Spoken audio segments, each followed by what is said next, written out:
For almost 60 years, the cast of Star Trek carried a pain they rarely spoke about. They smiled at fan events, signed autographs, and acted like a close family, but behind the scenes many of them held deep resentment toward their captain. William Shatner's behavior on set hurt people more than fans ever knew. Some actors walked off the set because of how he treated them. Writers rewrote scenes to reduce other cast members' lines so his part stood out. Friendships that could have lasted a lifetime broke apart because of misunderstandings and ego. In 2025, when Shatner was 94 years old, he finally opened up in a documentary that shocked Hollywood. His confession explained why so many cast members kept their distance from him for decades, and his honesty showed a side of him fans never saw. William Shatner's story began on March 22, 1931, at 11:45 p.m. in the quiet Notre-Dame-de-Grâce neighborhood of Montreal. He was the only boy in a home with two sisters, Joy and Fala. The Shatner family carried the weight of old traditions and the excitement of new dreams. His father, Joseph, left Austria-Hungary when he was just 17 and built a clothing manufacturing business strong enough to support the family even during the Great Depression, a time when many others struggled to survive. Young William spent many days walking through his father's factory, watching the workers and noticing the wealthier families around the city. Those early experiences planted two things inside him: a curiosity about business and a deep respect for hard work. His mother, Anne, brought gentleness, discipline, and creativity into the home. She was trained in elocution, a rare and respected profession in the 1930s. She recognized her son's potential long before anyone else did. When William was just 8 years old, she enrolled him in children's acting classes, something very uncommon at the time. By the age of 10, he was performing as Puck in A Midsummer Night's Dream. He memorized Shakespeare's lines word for word and practiced them until his mother was satisfied. She pushed him hard, but that pressure shaped the voice and confidence that later made him famous. William often said that every bold decision he made came from the foundation his mother built inside him. Growing up in Montreal meant living in two languages. By age 5, he spoke French and English fluently. He attended Westmount High School, a respected English school where only about 1/5 of the students were Jewish, but William never let that make him feel out of place. He threw himself into public speaking contests, debate clubs, and school theatre. When he was 14, he won first place in a provincial competition for his Shakespeare recitation. He later liked to mention that Leonard Cohen had also studied at Westmount, as if it confirmed the school was a place where talent was formed. By age 6, William was already working. He became a voice actor for CBC radio dramas, which was extremely rare for a child in the 1930s. His first role was in The Adventures of Billy Barker, which aired every Saturday evening. He performed while standing on boxes so he could reach the microphone. CBC records show that he acted in more than 50 radio programs before he was 13. His performances during the war years reached millions of listeners and taught him how to control his voice and emotions. His family's story extended far into the past. His grandfather, Wolf Shatner, born in the mid-1800s, immigrated to Canada and changed the family name from Shatner to help the family fit into their new environment. For William, that name change became a quiet reminder that survival sometimes required starting fresh. Joseph, his father, didn't fully believe acting was a stable career, but he never stopped William from trying. He often drove his son to CBC studios and watched him earn $3 per episode. William always remembered those drives as moments when he truly felt supported. At home, Anne encouraged his dramatic side in simple ways. She created small plays for the children, and William always played the main role. These family performances, full of improvised lines and homemade costumes, help him learn to speak in front of people without fear. At 12, he joined the Montreal Children's Theatre, a program that focused on building confidence and strong speaking skills. Being on that stage became one of his happiest early memories. As a teenager, he joined Habanim, a Jewish youth group where he participated in dramatic readings of Hebrew stories and folk plays. These gatherings were filled with culture and pride, teaching him how powerful words could be in shaping identity and community. At 16, he worked at a YMCA summer camp directing puppet shows.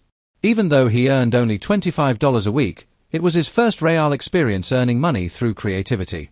Performing puppet shows forced him to use different voices for different characters, something that later influenced his acting style.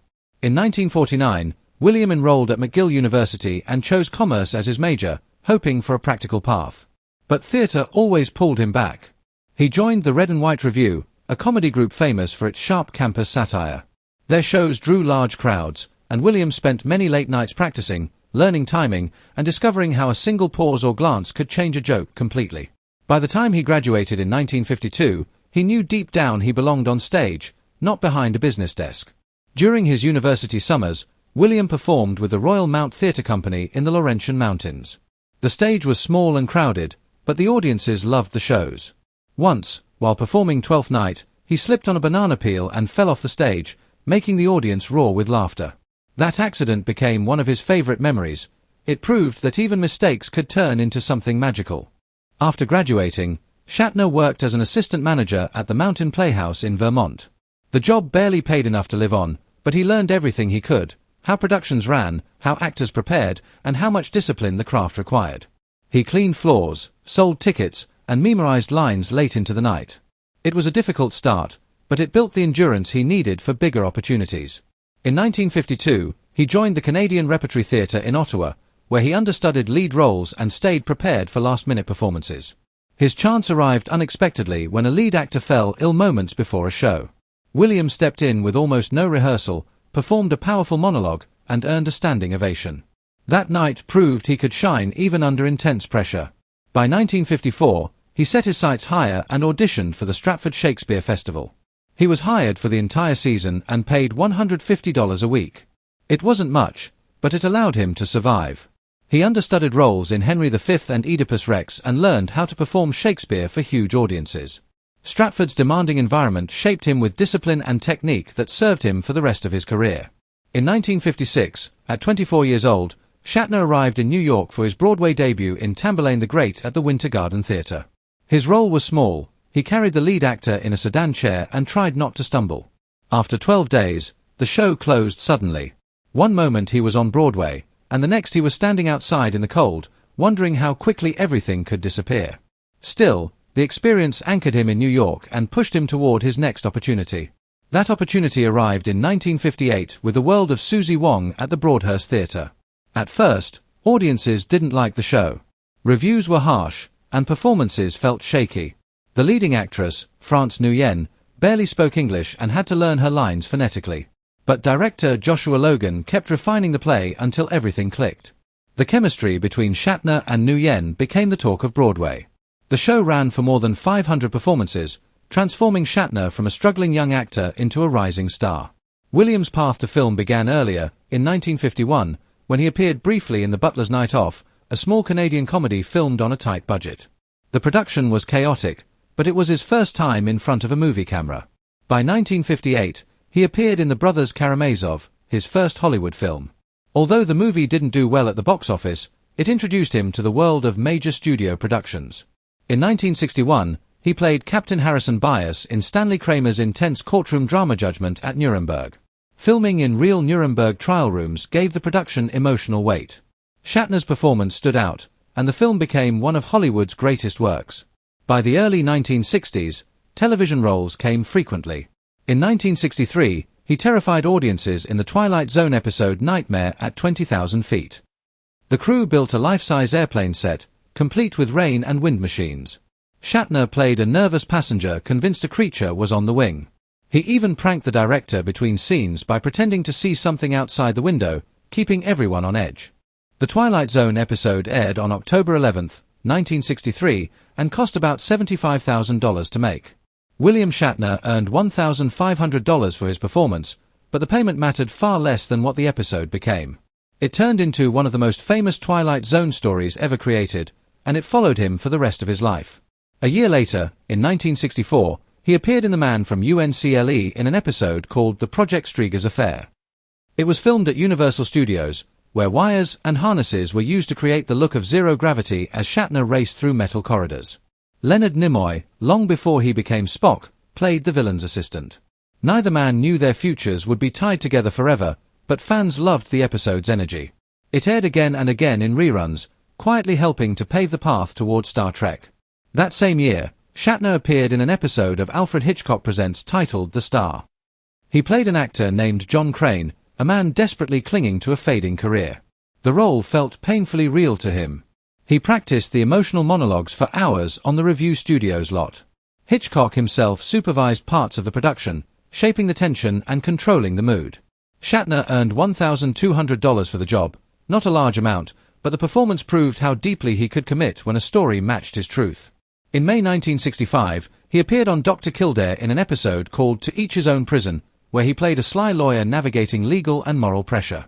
He earned $1,000 for the role and spent long days walking hospital corridors beside Richard Chamberlain. The character pushed the drama toward its breaking point and added another strong credit to Shatner's growing television career. Then came February 26, 1966, when he guest-starred in Gunsmoke as a hardened gunfighter in the episode The Town That Wouldn't Die. He drew on the acting instincts he had developed years earlier in Canada. He galloped across dusty frontier sets at CBS Radford and performed most of his stunts himself. The episode cost more than $100,000 to make, a large sum for a Western at the time. His saloon shootout scene became a fan favorite among people who remembered his work before Star Trek. Everything changed later that same year. Shatner walked into Gene Roddenberry's office to audition for the second Star Trek pilot, Where No Man Has Gone Before. More than 50 actors wanted the role of Captain Kirk, but when Shatner read a simple captain's log entry, his voice carried such force and confidence that Roddenberry immediately felt he had found his star. Shatner even told him how impressive he thought the first pilot, The Cage, was. His honesty and boldness made a strong impression. That moment shaped decades of science fiction history. When the deal was finalized, he signed for $5,000 per episode in 1966, making him one of the highest-paid actors on television. He moved from New York to Los Angeles and trained himself to memorize 30-page scripts overnight. Leonard Nimoy earned only $1,250 at first, and the pay gap added early tension to their relationship. Shatner's contract also promised him a $500 raise each season, setting a new standard for actors leading a sci-fi series. During the table read for The Man Trap, the premiere episode, Shatner improvised flirtatious lines with the salt vampire creature to give Captain Kirk a playful charm. The creature was played by Sandra Gimple, and its design was so unnerving that some cast members avoided looking at it between takes. But that tiny moment of improvisation helped create the confident, bold version of Kirk that fans would love. As the series grew, fan mail for Spock exploded. People wrote letters daily, praising Nimoy's performance and the character's mysterious appeal. Shatner pushed producers to give Nimoy equal billing, and soon the credits began rotating. Both men appeared side by side in promotional material. It wasn't just about ego, it reflected how the show was evolving and how powerfully fans were shaping it. Filming bridge scenes was exhausting. Shatner sometimes spent 12 hours in the captain's chair, leading scenes involving complex action and fast dialogue. In the episode Arena, a phaser malfunction forced him and the guest star to improvise an entire fight scene. They created rough movements and unplanned reactions until the director finally called cut. These unpredictable moments added excitement to the show and helped create its adventurous tone. By 1968, Star Trek faced cancellation. Fans refused to accept it. More than 1.3 million letters poured into NBC, forming one of the most passionate TV fan campaigns ever documented. NBC renewed the show for a third season. In January 1968, Shatner flew to New York to thank fans in person. Their loyalty saved the series and set the blueprint for fan-driven movements in the future. After the series ended in 1969, Shatner hosted wrap parties and shared secret behind-the-scenes footage, including an early cut of Turnabout Intruder, which featured a shocking moment where Kirk appears to die. The scene was never shown on television. Over time, it became part of Star Trek folklore and one of the many stories that kept the legend alive long after the final episode aired. But while the show was becoming a cultural landmark, tension was building behind the scenes.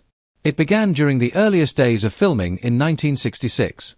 When they shot The Man Trap, Nichelle Nichols originally had 15 lines. For her, this was important. Roles for black women on television were extremely limited, and she felt proud to have meaningful dialogue. But during post-production, Shatner stepped in and reassigned several of her lines to himself. When the episode aired on September 8, 1966, Nichelle had only 5 lines left. Nobody informed her, and nobody offered an explanation. Years later, she said moments like that quietly pushed minority actors aside without anyone openly admitting it. Tension grew even stronger in 1967. While filming Amok Time, Leonard Nimoy used a simple bicycle to move around the huge studio lot. Shatner hid the bicycle for 2 days. People saw Nimoy growing more irritated until he confronted Shatner in front of about 20 crew members. The argument was loud and direct, and everyone in the room felt the seriousness of it. The episode eventually aired on September 15, 1967, but the bitterness from that prank lasted much longer. Another conflict happened during a TV guide photo shoot in 1967. Nimoy had finally become popular enough to earn a solo cover. It should have been a proud milestone.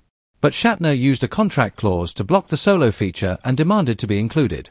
Gene Roddenberry was furious and wrote a memo calling Shatner selfish and egocentric. The memo was passed around the production office and became part of Star Trek history. What should have been a celebration turned into another example of Shatner protecting his spotlight at the expense of others. The pattern continued in 1968. During the filming of the Tholian Web, George Takei, Sulu, was supposed to have a major moment commanding the Enterprise. But after reading the script, Shatner changed several key sections, reducing Takei's role. Sulu's planned 8 minutes of screen time dropped to just 2. The episode aired on November 15, 1968, but Takei held onto the memory for decades. He felt it as yet another example of being pushed aside. The tension didn't stop with dialogue or screen time. Even back in 1966, during The Enemy Within, James Doohan tried to offer technical ideas to make a transporter malfunction scene more believable. Shatner brushed off every suggestion and moved forward with his own plan. Doohan became so frustrated that he walked off the set during rehearsal. The incident caused delays, and crew members later admitted that Shatner often dominated scenes in ways that made teamwork difficult. Time passed, but the stories never faded. Even in 1982, during the filming of Star Trek II, The Wrath of Khan, Shatner surprised everyone by doing a dangerous stunt himself. He climbed onto a high bridge set and performed a 20-foot fall onto a platform without using a stunt double. It only took one take, but he was bruised and sore afterward. Director Nicholas Meyer later said the moment added realism and gave Kirk's desperation more emotional weight. It helped turn the movie into one of the most intense parts of the entire series. A few years later, in 1989, William Shatner decided to step behind the camera and direct Star Trek V, The Final Frontier. The filming was tough from the beginning. The cast and crew worked in the Mojave Desert where the temperature reached 110 degrees, and people were already arguing about the story and the budget. Even with all that stress, Shatner created one quiet and memorable moment, the campfire scene. They filmed it in a studio in December 1988 because shooting outside had become impossible. The treetops were unfinished, so they had to hide the rough edges by choosing careful camera angles. In that small, controlled space, the three characters sat around the fire and started singing "Row, row, row your boat." Shatner later said the scene represented how he felt about family, healing, and trying to fix things that had once been broken. Even though things were tense behind the scenes, this moment felt warm, peaceful, and filled with unity. Shatner's career continued to evolve in surprising ways. From 2004 to 2008, he played Denny Crane in the TV show Boston Legal, a role that earned him 2 Emmy Awards. The show became known for its unusual, dreamlike moments, especially the scene where Denny sits on a park bench and argues with a hallucination of himself. The writers noticed how naturally Shatner mixed humor with seriousness, so they let him improvise more often. His strange little dances, conversations with imaginary people, and fearless acting choices helped create a character that felt completely unique. It showed the audience a new side of him, one that had nothing to do with Captain Kirk, spaceships, or science fiction. In 1989, around the same time, he also began the Tech War book series. He originally wrote the idea as a futuristic screenplay, but studios did not want to take the risk on it. Instead of giving up, Shatner turned it into a series of novels written from his story outlines. The books imagined a world set 200 years in the future, though when the TV miniseries came out in 1994, they changed the setting to only 50 years ahead to save production costs. The story followed Jake Cardigan, a detective trying to track down users of a digital drug called Tech, which created powerful virtual reality experiences. Shatner stayed closely involved in the adaptation and oversaw many parts of the production. The mix of cyberpunk style and detective noir gave the series a small but loyal fanbase that appreciated its futuristic world. During that same period, he also took on a very different kind of role. From 1989 to 1996, Shatner narrated the show Rescue 9/11. Over those 7 years, he told more than 200 true stories about real emergencies. The series became extremely popular. In 1992, one episode featuring a choking child drew around 30 million viewers. Some episodes used actual emergency footage, including one from October 10, 1989, where a 3-year-old dialed 911 to save his mother in van news. Shatner's calm and steady voice helped people understand real emergencies and how ordinary people responded to them. Many credit the show with helping spread awareness of the 911 system across North America because families watched it together and learned what to do in crises. Shatner's journey kept growing in unexpected ways. At age 90, on October 13, 2021, he flew into space on Blue Origin's NS-18 mission. The rocket launched at 10:49 a.m. Eastern Time from West Texas and reached an altitude of 340,726 feet, crossing the Kármán line, which is considered the boundary of space. The entire flight took only 10 minutes and 17 seconds, and Shatner spent about 3 minutes weightless. When he returned to Earth, he said he felt deeply emotional, not excited in the way people expected. Instead, he spoke about how fragile the Earth looked from space and how seeing the darkness beyond it made him feel sadness and unity at the same time. It became only the second passenger flight for Blue Origin and marked an important moment in the history of private space travel. Even as the world moved into the digital age, controversy continued to follow him. In November 2023, strong climate-related posts appeared on his Twitter account. They accused certain scientists of exaggerating wildfire risks and quickly started arguments online with well-known researchers. Later, it was revealed that an employee had written the posts without Shatner's permission or knowledge. The incident caused debates about public figures, who controls their online voice, and how easily someone's views can be misrepresented on social media. At the same time, Shatner spoke at COP28 and said openly, "We are dying from climate change," making it very clear that his personal beliefs were not the same as the tweets that caused the uproar. In September 2025, rumors began spreading about a health scare. Some reports claimed he had been hospitalized after experiencing low blood sugar. When he appeared at FanX in Salt Lake City, he laughed at the rumors and said the only thing that happened was that he ate too much ice cream. He warned fans not to trust tabloids or AI-generated stories and then shared a brand new adventure instead. He talked about his recent trip to the South Pole with Neil deGrasse Tyson, describing the freezing weather, the strange life they saw under the ice, and even a moment involving a shark.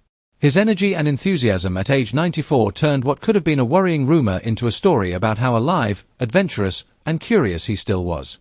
1 year earlier, in 2024, he and Walter Koenig co-hosted a virtual panel together. After years of distance and old misunderstandings, the two finally spoke openly about their past. George Takei chose not to attend, but Koenig's presence made the moment feel genuine and healing. They shared memories, talked about past disagreements, and treated the event as a small step forward. Fans from all over the world watched as decades of tension softened into something calmer, kinder, and more honest. Then came 2025 and a documentary that many people had been waiting for. In it, Shatner finally addressed the conflicts and long-standing complaints from the early Star Trek years. He admitted that his ambition during those days sometimes blinded him to the feelings of the people around him. He said, "I was driven to excel, but it created rifts I regret." He spoke directly about how he once valued Captain Kirk more than the emotions and experiences of his castmates. The documentary combined old footage, new interviews, and reflections on how his understanding had changed over the decades. After nearly 60 years of stories, arguments, and divided opinions, his words offered something rare, real closure. Fans and cast members saw a different version of Shatner, someone who could still be bold but had also learned how to look back, grow, and speak with genuine humility.